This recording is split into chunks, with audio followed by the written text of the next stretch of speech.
Oui, je le disais, deux nouveaux invités pour parler aujourd'hui des nouveaux horizons de la data et de l'IA. Et c'est avec de nouveaux invités. Bonjour Guillaume Leboucher. Bonjour. Bonjour. Vous êtes, je vais reprendre mes petites fiches parce qu'il y a beaucoup de monde aujourd'hui. Vous êtes directeur général chez DocaPost, Open Value. On va en parler ensemble. Bienvenue à vous. Vous êtes à côté de Stéphane Jeannot. Bonjour. Bonjour. Vous êtes, vous, de Adobis Group. Vous êtes le cofondateur d'ailleurs Oui. d'Adobis Group. Alors, je vais revenir un peu sur DocaPost qu'on a présenté tout à l'heure, filiale évidemment du groupe La Poste sur la transformation numérique. Quid d'Adobis Group? Est-ce que vous pouvez nous parler en quelques mots? Ah oui, alors rapidement, Adobis Group, c'est une structure qui est issue d'expériences acquises dans la santé, en fait. Puisque les Bien votre fondateurs, micro, les merci. fondateurs ont plus de 20 ans d'expérience dans la santé au sein des systèmes d'information. Et on a acquis une expérience de traitement de la donnée, qui est une donnée sensible. Et Adobis a utilisé ce prétexte, je dirais, pour créer une solution data qui s'appelle DataChain et qui est au sein notamment de projets créés par DocaPost, notamment la plateforme Agoria, dont on pourra peut-être parler, qui est une plateforme de données de santé et qui va apporter justement des atouts en termes de traçabilité, de souveraineté, d'explicabilité de la chaîne de valeur. Exactement. Alors, petit erratum, ce n'est pas de mobilité dont on va parler, mais évidemment plutôt de chaîne de valeur autour de l'IA. On retrouvera la mobilité tout à l'heure avec Valeo. Ça, c'était un petit rectificatif. Alors, justement, parlons un petit peu de ces nouveaux horizons IA data. Il reste encore beaucoup de chemin à faire, évidemment. Peut-être on en est, comme le disait Luc Julia, allez, il y a quoi? Il y a 5 ans, je me rappelle, sur un forum NetExplo, qui avait dit on est à la préhistoire de toute façon sur l'IA, il y a encore beaucoup de travail. On survendait à l'époque peut-être l'IA, c'est ce que disait Luc Julia. Justement, peut-être première question pour vous, qu'est-ce que vous en pensez? Aujourd'hui, l'IA, ça a bien avancé, les cas d'usage sont de plus en plus nombreux. Alors, les cas d'usage sont là. C'est ce qu'on peut dire. Depuis 2010, on a vécu 3 temps. Un temps d'exploration, donc les fameux POC qu'on a tous essayé, donc un proof of concept. J'essaye de voir ce que je peux faire avec ma donnée. Donc ce temps-là, aujourd'hui, existe toujours, mais il est un petit peu révolu. Il est aujourd'hui supplanté par les vrais projets d'IA. Donc aujourd'hui, l'IA, c'est une réalité pour l'entreprise. On parle d'IA faible, d'IA forte. Ce qu'a dit Luc Julia sur effectivement la voiture autonome, ce qu'on appelle la voiture autonome, c'est l'IA forte. Mais ce qui prédomine aujourd'hui l'usage des entreprises, c'est l'IA faible, c'est-à-dire comment je peux assister mon utilisateur. Aujourd'hui, ce monde-là, ça marche, c'est une réalité. Il y a 2 enjeux aujourd'hui, c'est à la fois de savoir comment on mène un projet, donc avoir de la méthodologie. Il y a beaucoup de retours d'expérience autour de l'usage. On ne part pas aujourd'hui dans tous les sens pour faire de l'IA. La donnée, aujourd'hui, ça fonctionne. Aujourd'hui, on sait qu'on peut avoir des ROI. Donc, nous, on est la chance chez DocaPost à la fois travailler pour pas mal de projets pour la Poste, mais aussi pour nos clients. On travaille beaucoup dans le domaine du luxe et l'année dernière, on a rapporté un ROI de 60 millions d'euros sur un projet de connaissance client. Donc les cas d'usage aujourd'hui, c'est tout ce qui concerne l'utilisateur, l'internaute, la vie de son entreprise, l'amélioration des processus opérationnels. Luc Julia a parlé de la maintenance prédictive, on peut parler aussi de la détection de fraude. Donc ces cas-là, aujourd'hui, ça fonctionne très bien. Les 2 enjeux d'aujourd'hui, c'est la souveraineté, ça tombe bien, c'est notre sujet. Et de l'autre côté, effectivement, c'est la gestion des talents. Alors, je le disais en introduction, Open Value, c'est une société que vous aviez créée, qui, je crois, a été rachetée par le groupe La Poste. Il y a combien de temps maintenant ça...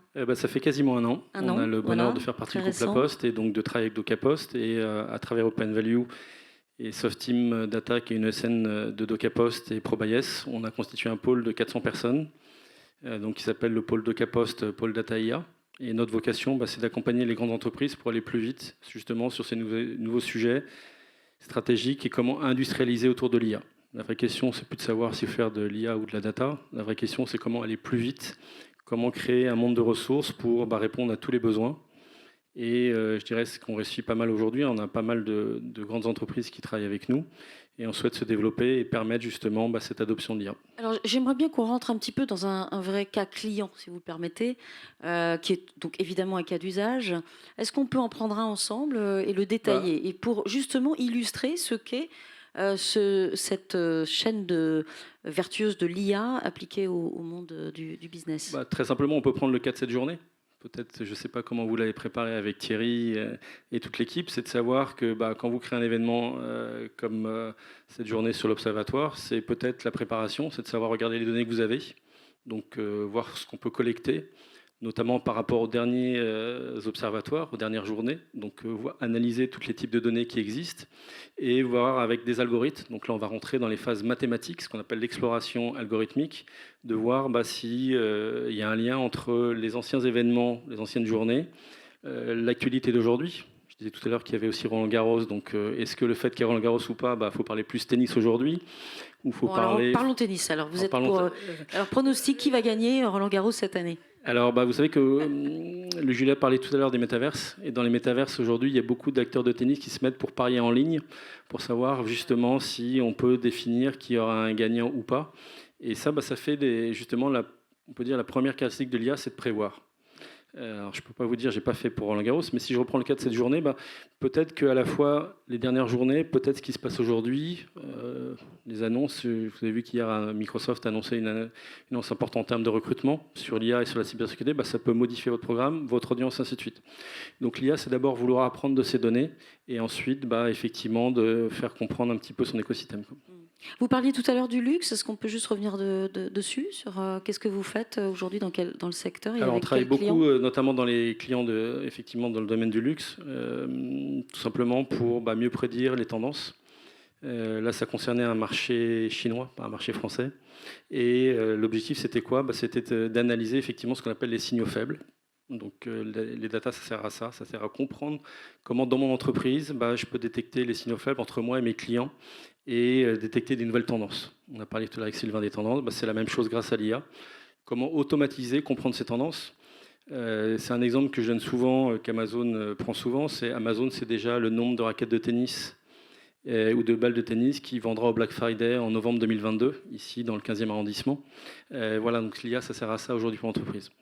Et je dirais que tout à l'heure, vous parliez de la préhistoire. On n'est plus dans la préhistoire. Je pense qu'on n'est plus non plus dans le Moyen-Âge, qu'on est dans la période, effectivement, de la révolution industrielle. Et c'est ça qu'il faut expliquer aujourd'hui aux entreprises pour gagner en compétitivité, pour gagner en acquisition de nouveaux clients, et ou peut-être, s'il y a une crise économique que je ne souhaite pas qui arrive, pour mieux, effectivement, prévoir les crises. Stéphane Janoux, vous êtes d'accord? Vous avez l'air d'être d'accord avec Oui, je suis d'accord et on pourrait faire un parallèle parce que dans la santé, encore une fois, qui est notre spécialité, en fait, on retrouve exactement ce type de démarche, c'est-à-dire dans un établissement de santé ou dans un parcours de soins, on a énormément de silos d'informations. L'objectif, clairement, c'est d'essayer de détecter les signaux faibles, à la fois pour une meilleure prise en charge du patient, en final, et puis aussi des équipes. Et de l'optimisation économique, parce que c'est un des points importants dans la santé. Donc le parallèle qu'on peut faire entre deux secteurs qui semblent très différents, en fait, on a une démarche qui est identique.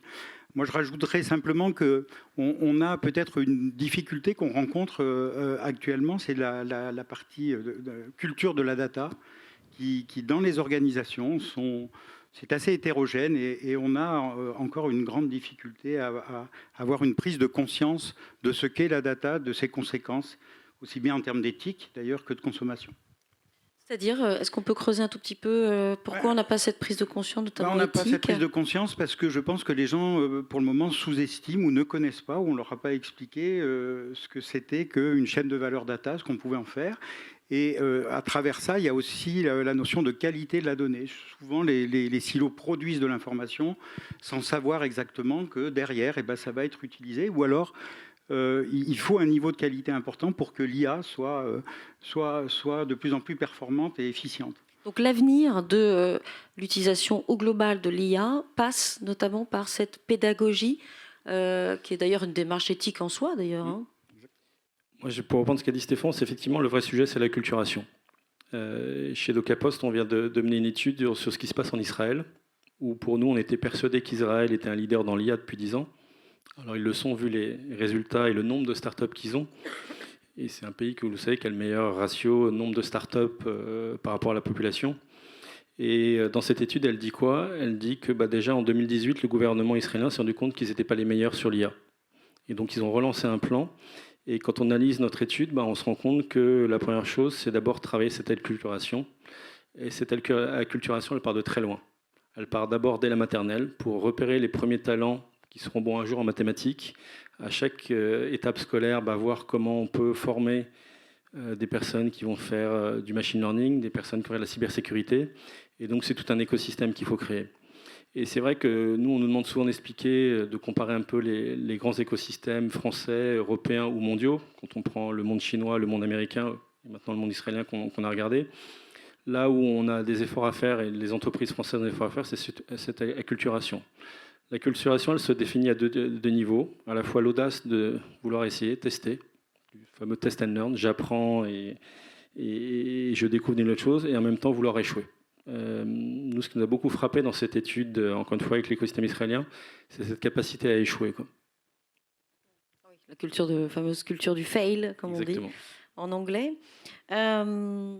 Les impacts qu'on peut attendre de l'IA quand elle sera pleinement démocratisée, c'est-à-dire que quelque part elle sera intégrée, acceptée, pourrait-on dire, si c'est le cas, notamment sur la sphère personnelle, les automatisations, pas seulement des process industriels, mais aussi de nos vies. Quels sont les impacts à terme? Quels impacts vous voyez tous les deux d'une société, je dirais au sens large, impactée par des l'impact, c'est ce que disait Andrew Ng, que l'IA est comparable à l'arrivée de l'électricité il y a 120 ans.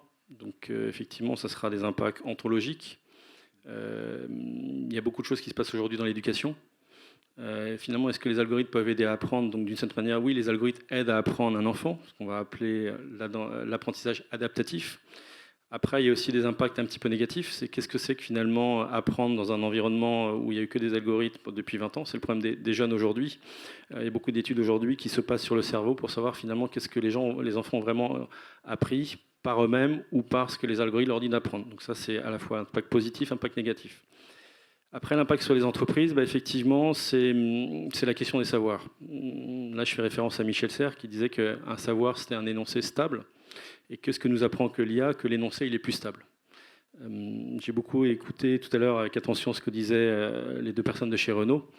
Mais ce que ça m'a laissé à penser, c'est que tout est en train de changer. Vous voyez, c'est marrant de voir certaines études qu'on couru il y a quelques années entre Tesla et les grands constructeurs européens. Alors, je ne vais pas en donner les résultats parce que cette étude n'était pas publique, mais certains acteurs automobiles disaient que sur la partie compréhension de ce que c'est que l'impact de l'information de notre voiture, il y avait à peu près 10 années de retard de savoir-faire entre les acteurs historiques d'automobile et nouveaux entrants. Et les nouveaux entrants comme Tesla. Nouveaux entrants dans l'automobile qui sont d'ailleurs beaucoup des entreprises déjà plateformes, comme on le dit, on le voit effectivement aux États-Unis, mais aussi en Chine sur quelques entreprises. Pour vous, même question, oui, les impacts les impacts encore une fois, je vais parler du métier de la santé, ils vont être quand même assez forts. C'est-à-dire que la relation entre le médecin, entre les soignants et le patient va être autre. Pas forcément moins bien, mais va être autre, parce que on va avoir plutôt une médecine qui va être personnalisée, qui va être sur mesure. Et donc, on va avoir une relation qui va forcément changer, avec un apprentissage à la fois des professionnels de santé sur l'utilisation de l'IA, qui doit les accompagner, non pas les remplacer, et le patient qui va devenir un acteur, en fait, de sa santé, et avec une vision qui va devenir plutôt sur l'individu que sur le patient qui a une pathologie. Et ça, je pense que c'est un gros bouleversement dans le monde de la santé dans les années qui arrivent. Ça va créer de la valeur, notamment dans les emplois, les nouveaux emplois.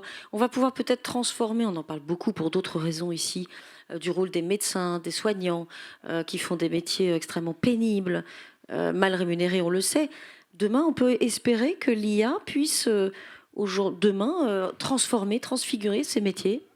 Oui, enlever de la pénibilité, bien sûr. Bien sûr, clairement, ça va changer. Ils vont surtout pouvoir apporter toute leur expertise et se concentrer uniquement sur ce plan-là. Et il y aura des choses où ils auront une aide forte, un petit peu automatisée. On parle de l'imagerie, notamment, où l'IA est extrêmement performante. Et il y a beaucoup d'études qui montrent d'ailleurs que c'est plus performant qu'un médecin, parce qu'il y a beaucoup d'informations et un cerveau de médecin ne peut pas non plus intégrer la totalité des informations, les traiter pour arriver à un résultat. Mais je crois qu'il faut vraiment le vivre comme un accompagnement et non pas comme un remplacement du professionnel. Non, pour compléter ça, deux choses. Toutes les études montrent, alors il y a des débats, mais quand même il y a beaucoup d'études qui montrent que les pays qui développent tout ce qui est IA et robotique créent des emplois. Et deuxièmement, après, maintenant, il faut rentrer dans une question de vocabulaire. On dit IA, je n'ai pas prononcé intelligence artificielle, mais j'aime bien dire que l'IA, c'est aussi l'informatique augmentée, l'informatique assistée. Et c'est peut-être ça aussi dans l'acculturation qu'il faut faire passer aux entreprises, que l'IA, ce n'est pas quelque chose de magique, c'est quelque chose qui se construit dans le temps et aujourd'hui qui donne des résultats, quoi. Effectivement, tout à fait d'accord avec ces termes pour ma part sur l'informatique augmentée, assistée. Vous avez raison, ça n'est que la suite logique effectivement de ces briques de l'histoire technologique. On n'a plus le temps malheureusement, messieurs, mais un grand merci d'être venus sur ici le plateau de NetExplo, ici à l'Auditorium des Échos. Merci, on les applaudit. Merci beaucoup.